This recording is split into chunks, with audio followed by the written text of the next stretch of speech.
News देख रहे हैं और मेरा नाम शुभम है।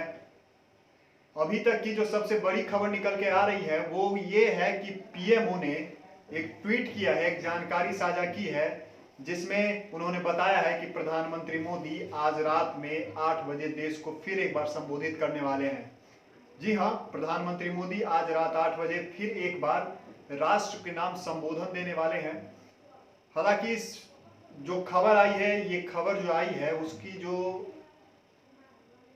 कल से ही लगातार लोग सोच रहे थे, क्योंकि कल 3 बजे से 10 बजे तक लगातार 7 घंटे, उससे भी अधिक 7 घंटे से अधिक मुख्यमंत्रियों के साथ प्रधानमंत्री ने मीटिंग की थी। उसके बाद उस मीटिंग में, ये मीटिंग जो हुआ था उसमें लॉकडाउन को एक्सटेंड करने के लिए था, क्योंकि अब लॉकडाउन का 5 से 6 दिन बचा हुआ है। तो अब इस लॉकडाउन को आगे बढ़ाया जाए नहीं बढ़ाया जाए, इस पे सभी राज्यों का क्या मत था। बहुत से सवाल थे कि अब और किन किन चीज़ों में छूट दी जाए या फिर किस किन चीज़ों में छूट ना दी जाए। उसके बाद था कि राज्य को अपना अधिकार होना चाहिए कि वो खुद डिसीजन ले सकती है कि नहीं।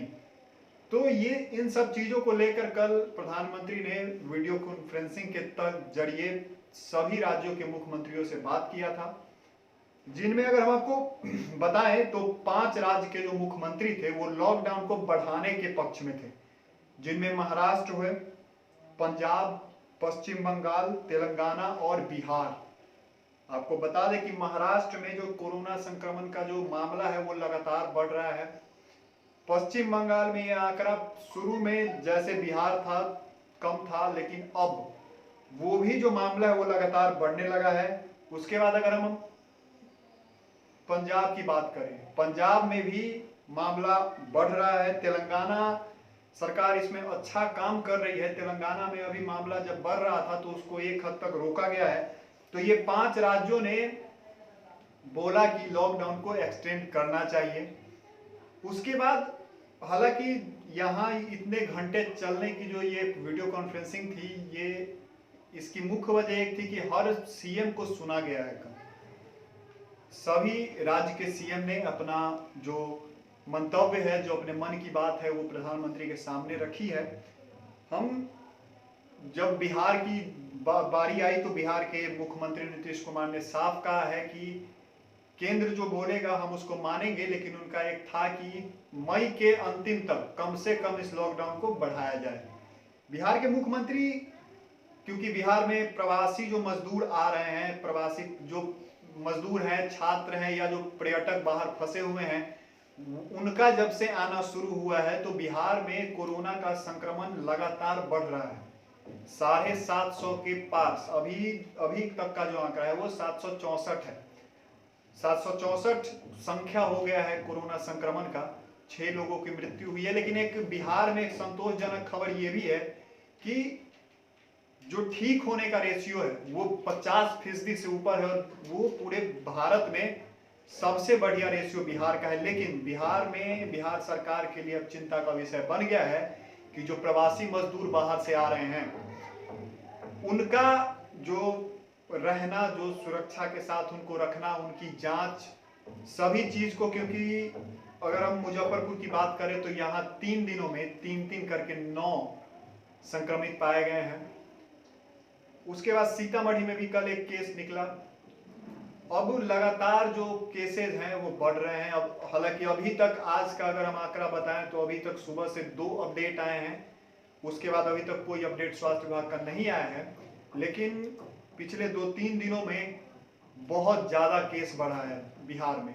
और ये जैसा कि अब माहौल लग रहा है कि आज जो खबर है, आज 20,000 से अधिक मजदूर, जो प्रवासी मजदूर है वो बिहार आ रहे हैं। उनको क्वारंटाइन करने की जो प्रक्रिया है वो तो सरकार कर रही है, लेकिन अभी भी एक चुनौती है कि अभी बहुत से लोग किसी और माध्यम से, कुछ लोग ट्रकों से आ रहे हैं छुपकर, कुछ लोग किसी पैदल भी बहुत लोग आ रहे हैं, साइकिल से आ रहे हैं, ठेला से आ रहे हैं। तो अभी भी बहुत से लोग ऐसे हैं जो अन्य माध्यमों से आ रहे हैं, क्योंकि ट्रेनों में उतनी सीट नहीं हो पा रही है। और जो संख्या है मजदूरों की, बिहार के मजदूरों की जो बाहर जो संख्या है वो बहुत बृहद है। आप अंदाजा इसी से लगा सकते हैं कि 27 लाख मजदूरों ने सिर्फ जो पैसे जो बिहार सरकार ने दिए थे उस अनुदान के लिए सिर्फ 27 लाख लोगों ने, जो मजदूर थे, जो लोग थे, उन्होंने रजिस्ट्रेशन करवाया था। तो आप समझ सकते हैं कि उसके अलावा और कितने मजदूर हैं वहाँ। तो बिहार सरकार के सामने ये चुनौती है, और वो जो एक पहले से भी एक आ रहा था, नीतीश कुमार इस चीज को लेके बच रहे थे कि प्रवासी मजदूरों को नहीं लाना है बिहार में। उसका मुख्य वजह यही था कि सरकार अगर बिहार में केस बढ़ता है तो बिहार सरकार के पास वैसी स्वास्थ्य सेवा व्यवस्था नहीं है कि उस चीज को वो कंट्रोल कर पाए। महाराष्ट्र ने किया है, केरल एक अच्छा राज्य बनकर उभरा है वहां, क्योंकि कोरोना संक्रमण भारत में सबसे पहला केस पाया गया था केरल में। उसके बाद केरल में लगातार बढ़ा, लेकिन उसके बाद अब केरल ने उस पर पूर्णतः विजय प्राप्त की है और केरल में अब संख्या घट रहा है। असम का भी वही चीज है। अभी जो बिहार में एक और दिक्कत है, जो प्रवासी मजदूर आ रहे हैं वो लगभग उन्हीं राज्यों से आ रहे हैं जो रेड जोन, अगर आप राज्य की बात करें तो राज्य ही रेड जोन है। महाराष्ट्र, दिल्ली, पंजाब, इन्हीं सब राज्यों से आ रहे हैं और यहाँ पे कोरोना का जो संक्रमण है वो लगातार बढ़ रहा है। यहाँ पे और भी अन्य राज्यों के जो मुख्यमंत्री हैं उन्होंने अपने विचार इस वीडियो कॉन्फ्रेंसिंग में दी थी।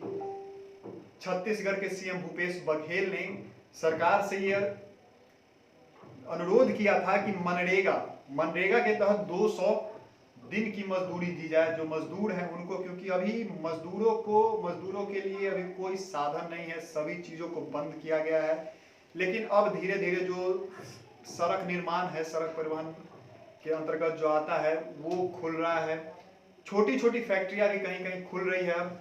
लेकिन वही है कि अभी भी बहुत सारे ऐसे मजदूर हैं जो इस समय में बेरोजगार हो गए हैं। तो इन लोगों के लिए भूपेश बघेल ने कहा कि मनरेगा के तहत 200 दिनों का रोजगार उपलब्ध करवाया जाए। राजस्थान के मुख्यमंत्री अशोक गहलोत ने कहा कि पूरे देश में लोगों की आवाजाही पर पाबंदी लगाई जाए। मतलब अभी उन्होंने साफ कहा है कि अभी कुछ दिन और देश में कहीं से कहीं मतलब जाने आने जाने की जो अभी प्रक्रिया है उस पर पूर्णतः पाबंदी लगाया जाए, और उन्होंने जोन आधारित पाबंदियां हटाने की मांग की है। तो ये राजस्थान के मुख्यमंत्री अशोक गहलोत ने कही। महाराष्ट्र के मुख्यमंत्री उन्होंने लॉकडाउन को बढ़ाने की मांग की है, लेकिन उनकी जो सबसे बड़ी एक बात थी इस पूरे मंथन में, उन्होंने कहा है कि मजदूरों की आवाजाही के लिए लोकल ट्रेनों का जो परिचालन है वो शुरू किया जाए। इस पे एक बात है कि चीन में दोबारा एक नए स्तर से कोरोना संक्रमण अब फैल रहा है। वुहान में अभी जो रिपोर्ट आई है, WHO ने यहाँ कहा है कि वुहान में फिर से कोरोना संक्रमण का जो मामला है अब धीरे धीरे बढ़ रहा है। वहां पे शुरू हुआ था, उसके बाद वहां के लॉकडाउन की वजह से वहां पूर्णतः खत्म हो गया था। लेकिन अब क्योंकि ऐसा अंदेशा जताया जा रहा है कि जो 1918-19 में जो एक स्पेनिश फ्लू आया था उसी के तर्ज पे ये कोरोना वायरस है। स्पेनिश फ्लू 2 सालों तक अलग अलग चरण में आया था। तो शायद WHO ने ये चेतावनी दी है कि जो कोरोना का संक्रमण है वो जैसे खत्म हुआ फिर वहां शुरू हो गया होगा। तो ये WHO की एक रिपोर्ट थी, इस पे महाराष्ट्र सरकार ने बोला सोचने के लिए। कैप्टन अमरिंदर सिंह पंजाब के जो मुख्यमंत्री है उन्होंने 3 महीने के लिए वित्तीय मदद की मांग की है केंद्र सरकार से। टेस्टिंग बढ़ाने की जो बात लगातार कांग्रेस की तरफ से उठाई जा रही है कि हर दिन 1 लाख से अधिक टेस्टिंग हो भारत में, इस चीज को उन्होंने जोर दिया है। अगर आप कुल मिला के ये देखें कि सभी मुख्यमंत्रियों ने क्या कहा तो लगभग का यही है कि अभी मामला थोड़ा संगीन है, इसलिए लॉकडाउन को बढ़ाया जाए। और बिहार के मुख्यमंत्री ने साफ कर दिया है कि लॉकडाउन की अवधि को और बढ़ाया जाए, क्योंकि बिहार में जो प्रवासी मजदूर आ रहे हैं वो उनको लेकर बिहार सरकार चिंतित है। उनको सुरक्षित स्थानों तक पहुंचाने के लिए प्रशासन द्वारा कार्य किया जा रहा है। पंचायत स्तर, प्रखंड स्तर पे क्वारंटाइन सेंटर का निर्माण कराया गया है।